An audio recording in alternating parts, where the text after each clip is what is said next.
Ya, Anda kembali bersama kami dalam segmen dialog di Lunch Talk. Dan Pak Agus, saya ingin tanggapan Anda soal apa yang tadi disampaikan oleh Pak Syafiq. Silakan. Yang disampaikan Pak Syafiq itu luar biasa, Bapak sekalian. Sekarang ini kan kita punya 1.300 suku ya. Nah itu artinya begini, artinya variasi makan itu kan bagian dari budaya.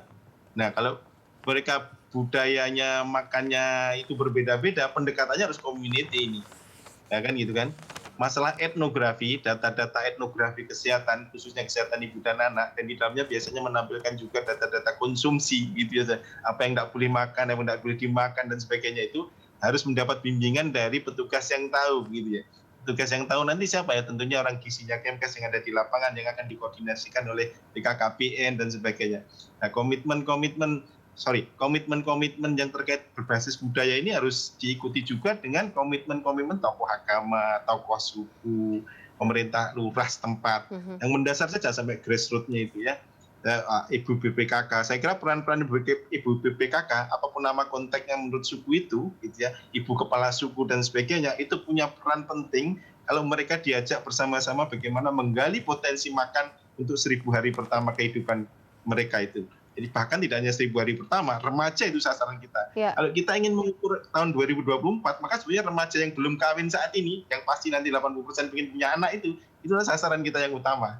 Oke. Nah, gitu. Pak Agus, apakah ada alokasi khusus dari Bansos sendiri soal ini? Karena kan kita tahu bahwa saat ini ya dana PEN sendiri sudah keluar untuk penanganan pandemi. Ditambah lagi kita masih punya problem soal stunting begitu. Apakah memang ada alokasi khusus dari Kementerian Sosial ataupun Bansos soal kayak stunting ini penanganannya?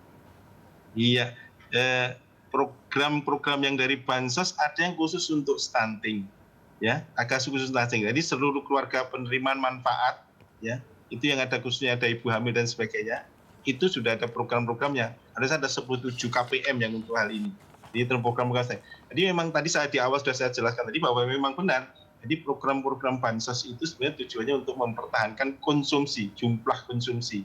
Ya, selain kuantitas dijaga dengan yang boleh beli hanya untuk yang makanan dan sebagainya. Nggak boleh beli telur, ayam, ikan, dan sebagainya, sayur dan sebagainya itu. Tapi tidak boleh beli untuk yang sudah ada aturannya.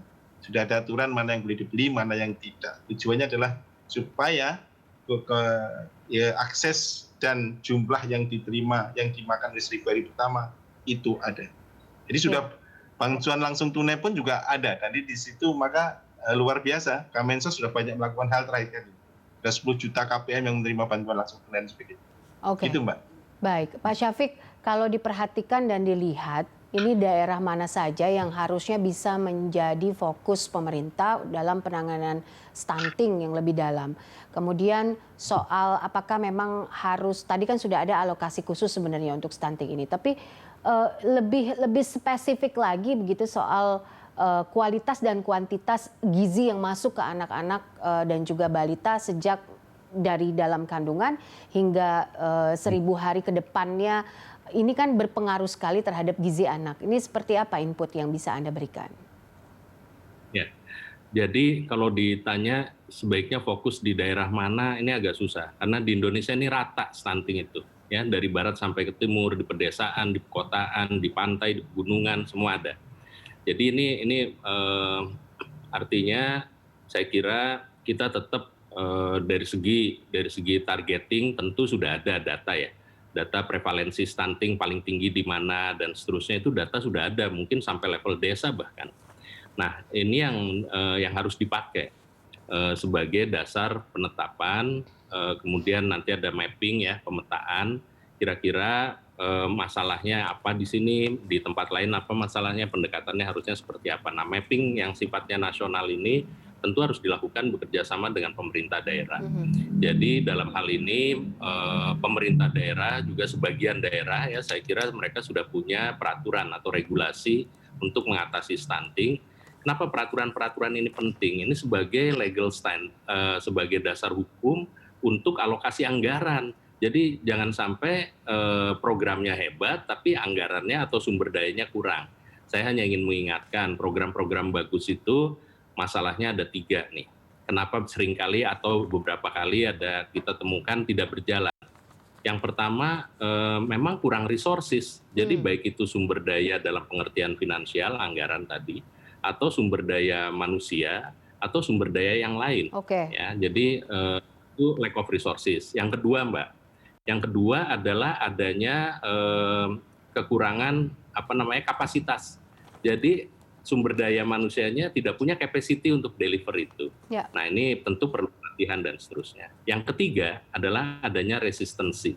Nah, saya tidak melihat ada resistensi terhadap program-program stunting, tapi saya ingin mengingatkan supaya semua pihak yang potensial untuk berkontribusi itu bisa didekati oleh tim ini, gitu ya. Termasuk private sector, termasuk dunia industri, dunia usaha itu harus didekati. Karena mereka punya tanggung jawab juga, apalagi industri makanan minuman, mereka punya tanggung jawab menyediakan makanan dan minuman yang bergizi. Nah, kemudian yang satu lagi hal yang sangat penting dalam hal konsumsi makanan atau konsumsi zat gizi, saya kira perlu kita memperhatikan ya konsumsi protein hewani yang sangat kurang pada kelompok usia rentan di bawah 2 tahun ini. Ya, jadi protein hewani menjadi sangat penting. Jadi harapan saya misalnya bantuan tadi, baik itu bantuan dalam bentuk in natura ya, makanan atau cash, atau dalam bentuk uang, itu harus dialokasikan untuk bantuan. Gitu. Baik, terima kasih Pak Syafiq untuk input dan juga analisanya. Kemudian juga Pak Agus, terima kasih untuk waktunya bersama kami siang ini. Sehat-sehat selalu Bapak-Bapak, selamat siang.